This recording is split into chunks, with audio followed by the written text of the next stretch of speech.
안녕하십니까. 5월 12일 화요일 오전 11시를 넘기는 시간입니다.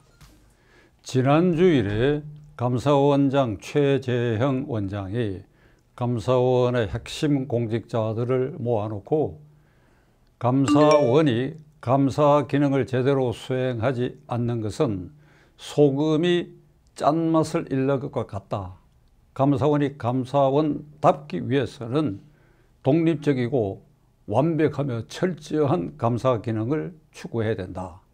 그리고 여러분들이 사냥개처럼 목표 감사 대상에 대해서 물고 뜯어야 된다. 오히려 원장인 내가 뒤에서 그 물고 뜯고 진상을 조사하는 그 방향에 대해서 높고 낮음 좌우 형평을 뒤에서 원장인 내가 조절해야 되는데 여러분들이 주저앉고 있지 않느냐.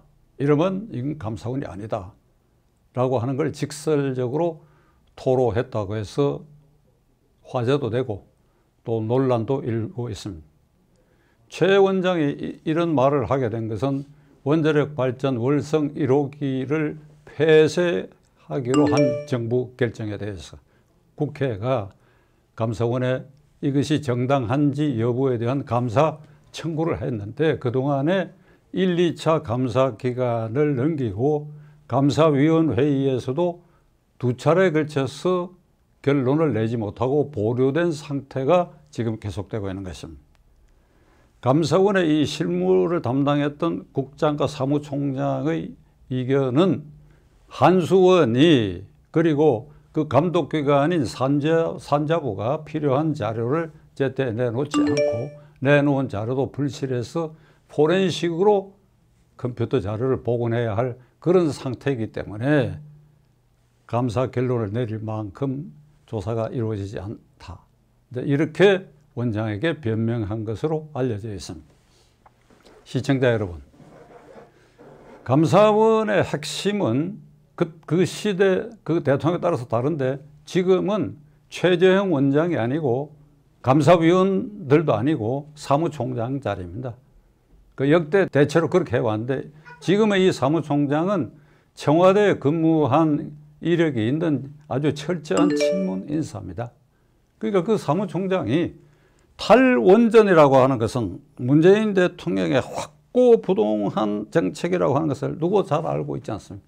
문재인 대통령 얼마 전에 공개적으로 이렇게 얘기했죠. 탈원전, 다음 대통령이 탈원전 할 사람이 뽑히면 그 사람이 탈원전 하면 된다.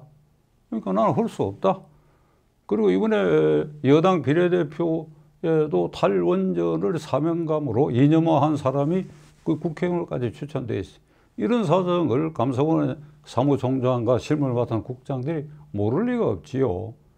무슨 자료 제출이 미비하다. 제가 보기에는 그건 핑계에 불과하고 최재형 원장만이 이런 강력한 철벽에 막힌 그런 아마 심정이었을 것입니다.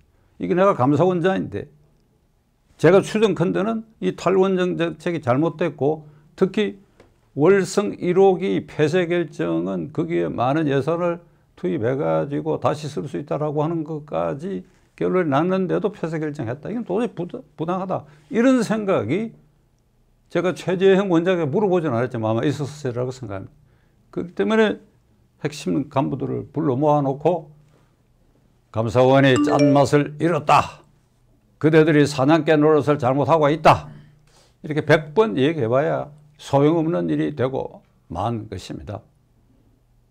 시청자 여러분 어떻게 생각하십니까?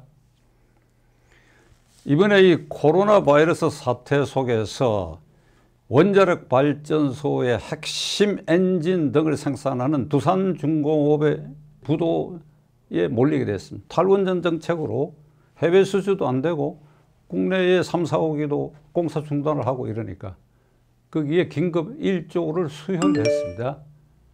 그 수혈해봐야 밑 빠진 독에 물붓기예요. 그러니까 탈원전 정책이 포기되지 않고 원전 정책이 원래대로 시동되지 않은 한 두산중공업에 대해서는 또 아마 2, 3개월 뒤에 이 정권 아래에서 두산중공업이 부도났다 소리를 면하기 위해서 또 아마 뭐 얼마가 들어갈지 모릅니다. 그러니까 탈원전 정책 이와 같이 국내외적으로 대한민국 원자력 기능에 대한 평가도 스스로 깔아뭉개고 따라서 원전 수주 경쟁에서 뒤지고 다른 발전 단가도 높여서 결국 국민 경제에 아주 심대한 영향을 미치고 있는 이런 사안인데 이걸 꿰뚫어 본 최재형 원장이 그런 통탄을 했다고 저는 생각합니다. 시청자 여러분, 1948년 8.15 정부가 수립되고 난 다음에 이승만 대통령이 초대 감찰위원장으로 위당 정인보 선생을 임명했습니다. 그때는 감찰위원회와 심계원이 분리되어 있을 때입니다. 심계원은 정부의 회계검사 기능이고 감찰위원회는 공직자의 감찰 기강, 직무 태도 등을 감찰하는 감찰위원회에 양립하고 있었습니다. 그 뒤에 이 두 개가 합쳐서 감사원이 되었는데 초대 감찰위원장이 된 정인보 감찰위원장은 그 반년쯤 지나서 당시 상공부 장관 임명신 장관이 판공비 중에서 자기의 집 수리비의 판공비를 사용한 것이 발견이 돼가지고 이걸 조사를 해서 이승만 대통령에게 해임하십시오 하고 건의를 했는데 대통령이 이를 받아들이지 않으니까 취임한 지 반년이 채 지나지 않아서 사표를 내고 표현이 그 자리에서 물러선 일이 있습니다. 이것은 대한민국 정부가 수립되고 고위공직자의 처신에 관한 전설 1호가 위당 정인보 선생의 감찰위원장직에서 물러나게 된 그 사연입니다. 시청자 여러분 어떻습니까? 최재형 원장이 임기 시작되고 2년이 넘어서 비로소 이게 원전과 관계돼서 지지부진한 감사원 직원들을 질책한 것에 대해서 때늦은 감이 있다 이렇게 비난하는 사람도 있습니다. 저는 오늘 이 자리에서 최재형 원장에게 정인보 감찰위원장의 처신을 잘 살펴서 행동하시기 바랍니다. 제 이 말은 꼭 물러서라는 뜻이 아닙니다. 안 물러서기 위해서는 그러면 이 철벽 같은 탈원전 정책하고 많은 국민이 납득할 수 있도록 최재형다운 어떤 모습을 보여주기를 간절히 바람하지 않습니다.